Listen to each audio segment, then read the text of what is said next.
I'm Bill Bragman with Yak-Gear, Railblaza, and Sea-Tug, and working today with Matt Moshe. He's got his brand new Pro Angler, and we're going to be doing a lot of Railblaza installs, as well as adding a couple little lights on it as well from Yak-Gear.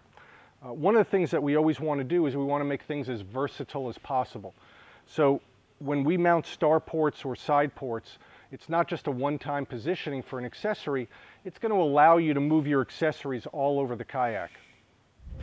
So just wanted to show you the tools that I use when I'm rigging a kayak.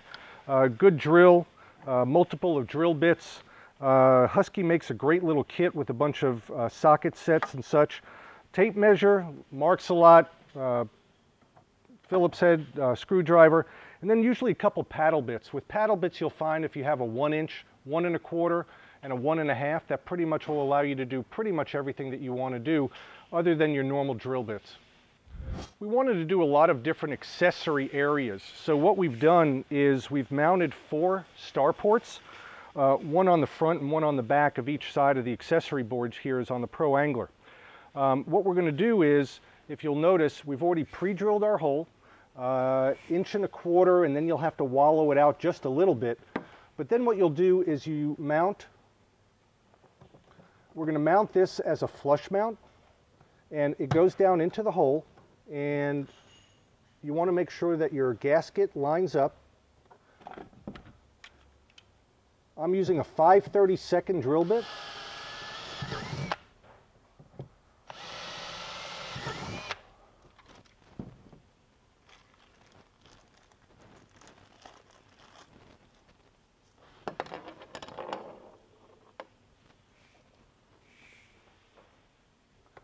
So whether you're mounting this on an accessory board like Hobie offers or onto your kayak, one of the nicest things about the Railblaza Starport is if you're doing a flush mount, it already comes with a waterproof gasket, so you're not going to need to put a lot of silicone underneath it.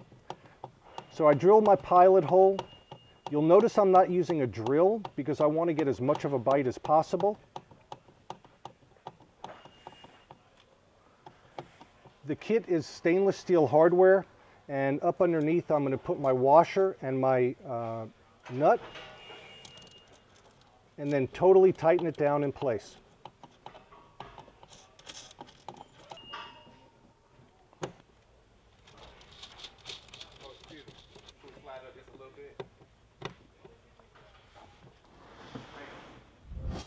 So the Camera Boom 600 gives you a lot of different positions that you can put your camera to.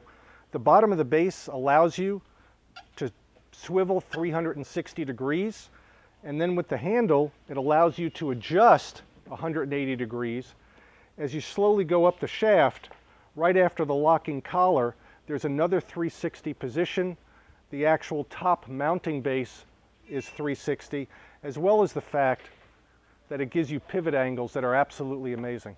Now, one of the things that we've accomplished is that we've actually created a starport positioning for just about any accessory. And with the little locking system, it enables you to put whatever accessory you want, move it around, and then if that's not the perfect position, and then move it once again to wherever you'd like. One of the neat things we've done is that we have used the Camera Boom 600. And Matt was asking me, he wanted a solution to be able to stand up, a place to store his paddle, as well as a place to put his fishing pole. So by using the Camera Boom 600, it enables us to take the camera portion or camera mount off of the top, take our rod holder,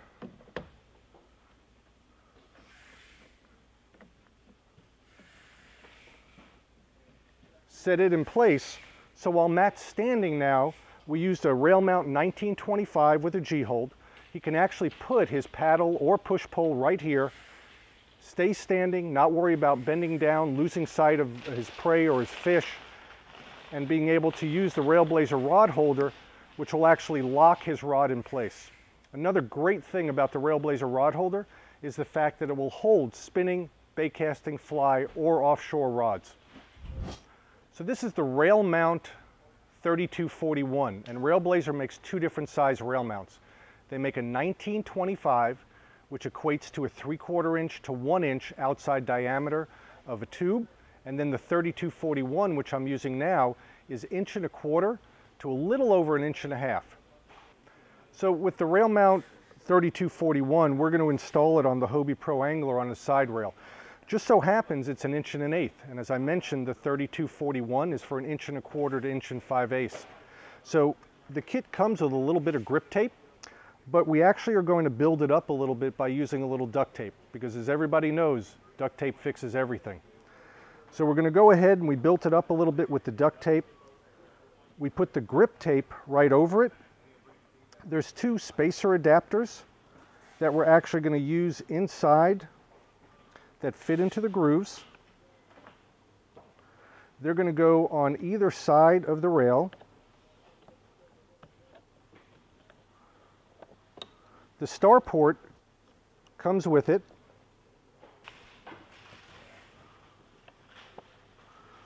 We're going to put our screws through the rail mount all the way through to the back plate.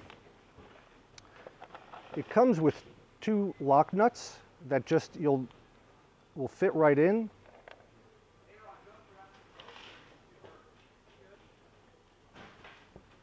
I put my nuts in the back plate, put my screws in the front, and then all you have to do is, using your Phillips head screwdriver, go ahead and just tighten it in place.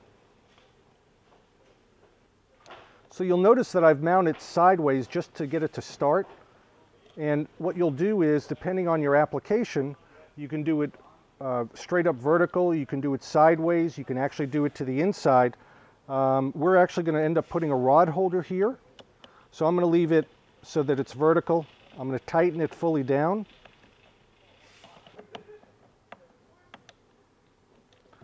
And that's going to lock it in place.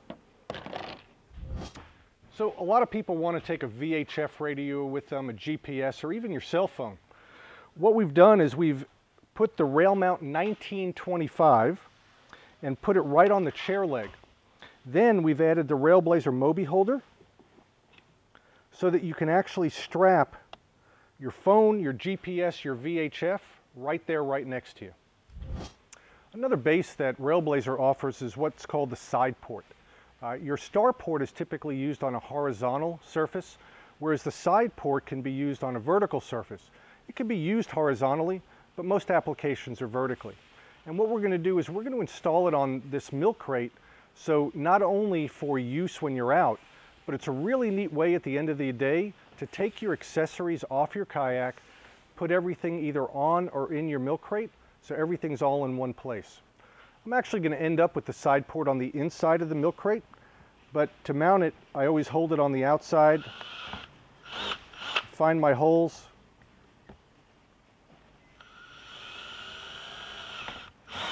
try not to drill through my hand, and then we're done. What I'll do is I'll take the screws that come with the Sideport kit,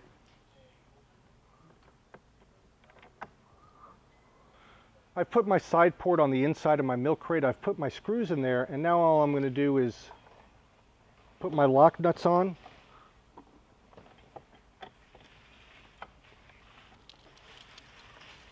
Pair of needle nose pliers because of how small the honeycomb is,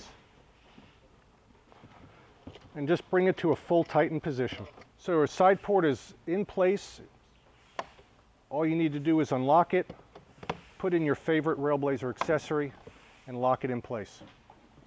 This is the new Railblaza Visibility Kit. It comes with the Railblaza telepole, it comes with the light, it comes with a Starport, it comes with a visibility flag for during the day. The telepole actually allows you to raise and lower from 25 to 44 inches up in the air. The single Cree bulb that's in the visibility kit is right now the brightest in the marketplace at 120 lumens. It also comes with a neat little cap, so if you want to use it sort of like a flashlight, you can. But like all of the Railblaza accessories, all you do is undo the collar, set it in place. Because of the single Cree technology, 3 AA batteries will run for about 50 hours or more. This is the new LuminaLED utility light, and we're going to mount it so that at night you have some visibility on the inside.